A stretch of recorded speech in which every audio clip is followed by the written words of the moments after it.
plus de résultats, l'obligation d'avoir des résultats, même si toutes les équipes en ont. Mais voilà, cette équipe du Comore que l'on découvre là à l'écran avec cette défense en 4-3-3, que vous pouvez découvrir quelques changements, on l'a dit, en préparant de ce match, quelques visages évidemment que vous connaissez bien, avec Zaïdou Youssouf, l'ancien bordelais, Faïs Selemani, Rafik Saïd et Méziane Maolida. Voilà, une équipe très intéressante, très équilibrée, avec beaucoup de vitesse et de projection vers l'avant, qui va essayer de bousculer cette arrière-garde malienne. Récupérer le ballon, il faut être en capacité de proposer quelque chose.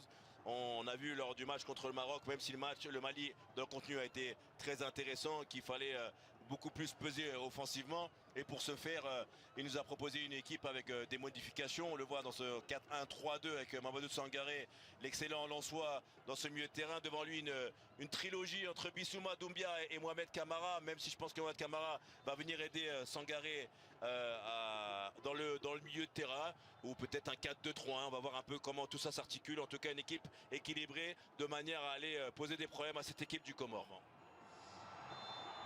Troisième et dernier match de poule pour les Comores et le Mali, deux équipes qui peuvent encore se qualifier pour le tour suivant. Les Comores n'ont qu'un point après 2 journées, le Mali en a 2. Le vainqueur de cette partie, s'il y en a, sera sûr d'être au tour suivant. Non, ça c'est des passes forcées dans l'axe, c'est compliqué de la part d'Ibisoma. Attention, ballon dans la profondeur, oui. Il s'est échappé là-bas sur l'extérieur, et le très bon retour de la part de Diaby qui va écarter le danger derrière. Il était parti, Méziane Maolida. Ouais, le très bon retour de Diaby, alors que Faïs Selemani, le capitaine comorien, réclame quelque chose à Monsieur Mahamat. On va revoir sur le ballon initialement perdu par Bissouma, avec le grand et costaud défenseur malien qui prend le dessus. Alors certes, il y a un léger mouvement de main, mais il y a du monde cette fois-ci. On va mettre le ballon dans la surface de réparation, c'est direct, le ballon est repris et il va s'en sortir, Djigui Diarra, avec un ballon qui va lui revenir, mais il y avait 2 joueurs comoriens au deuxième poteau pour un seul malien.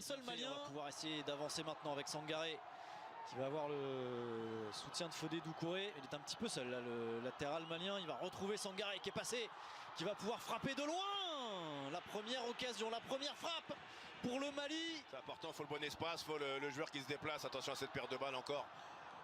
Ça c'est bon à jouer pour les Maliens, avec Dorgeles Néné qui se met en position de frappe à son tour. Elle a été touchée.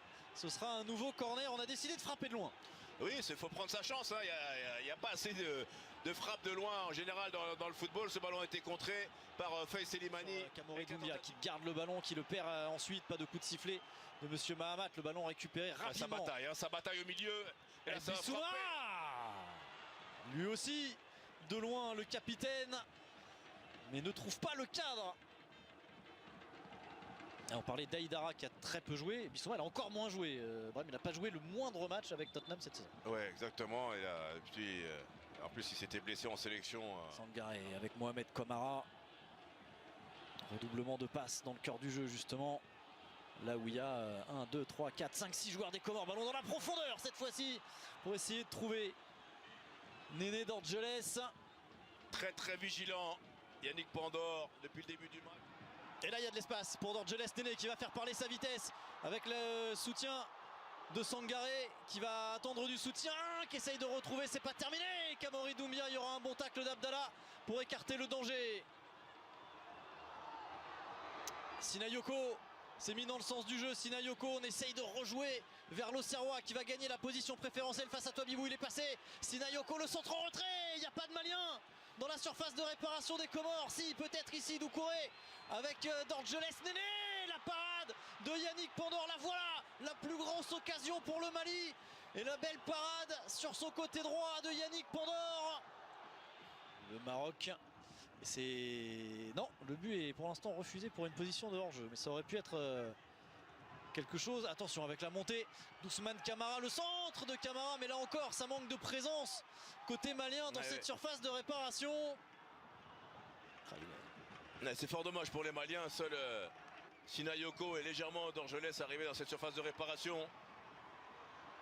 Bissouma sur l'extérieur avec Mamadou Sangaré qui essaye de décaler Doucouré. Le centre de Doucouré, ballon dévié, second poteau, la frappe de Gassama, elle est détournée Kamori Doumbia qui a failli réussir un but de renard des surfaces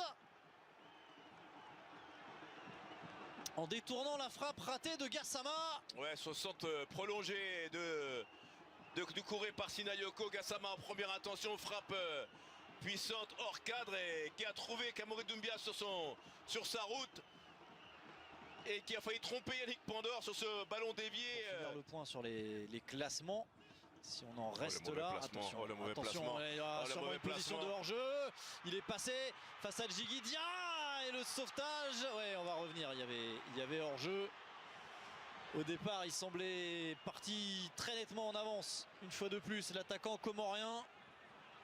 Et heureusement pour les Maliens qu'il n'arrive pas bien à gérer cet aspect-là, Rafiki Saïd, depuis le début. Ouais, mais ça fait plusieurs fois, et notamment c'est au moment où Sélémani récupère le ballon dans la zone dans la vue de Mamadou Sangaré sur la première touche, même si sur la finalité de cette action, évidemment, il y avait le positionnement d'hors-jeu de ce qu'on appelle l'équilibre de l'équipe doit être rigoureux. Parce qu'à la perte de balle, ils sont vite en difficulté, ouais, sur ces ballons entre deux. Il est bon ce ballon, avec la frappe et Djigui Diarra qui va détourner ce ballon en corner à El Fradou Bennabouane qui avait fait parler la puissance de son pied gauche. Et ce sera le premier corner en seconde période en faveur des Comores. Ouais, Bennabouane avec ce ballon, même si Diaby arrive, et heureusement pour Djigui Diarra, ce ballon arrive sur sa main droite. Et là en plus avec le mauvais contrôle. Attention, ce qui va vite, Saïd. Ouais. Il peut faire du mal à cette défense malienne. Même s'ils sont bien revenus avec Diaby. Il est passé, il a centré, il est passé. Il était là, Bennabouane au second poteau, et heureusement pour les Aigles du Mali, Aïdara, vigilant, va mettre ce ballon en corner. Ouais, avec le très bon travail de Saïd face à Diaby encore.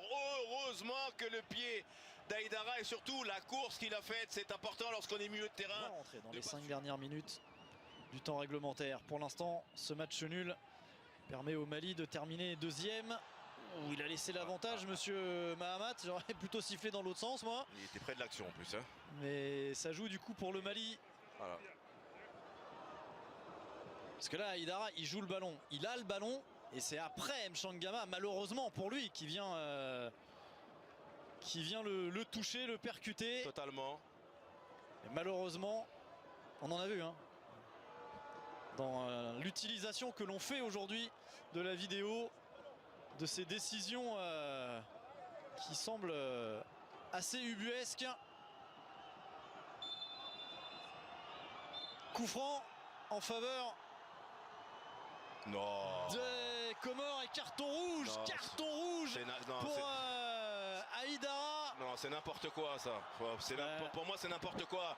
C'est l'esprit du jeu d'Aïdara, c'est d'aller chercher le ballon. Il prend le ballon d'ailleurs avant la frappe et l'intention de frappe de Mchangama. Si juste derrière il y a le contact, ça c'est vraiment l'interprétation. Pour moi elle est complètement erronée. Ouais, je partage totalement votre avis. Complètement erronée. Voilà. Donc en fait il aurait dû le laisser frapper. Certes, en fait dans la continuité du geste, et il peut pas retirer son pied à une vitesse fulgurante comme Superman non plus. Non, c'est impossible. Non, là, c'est...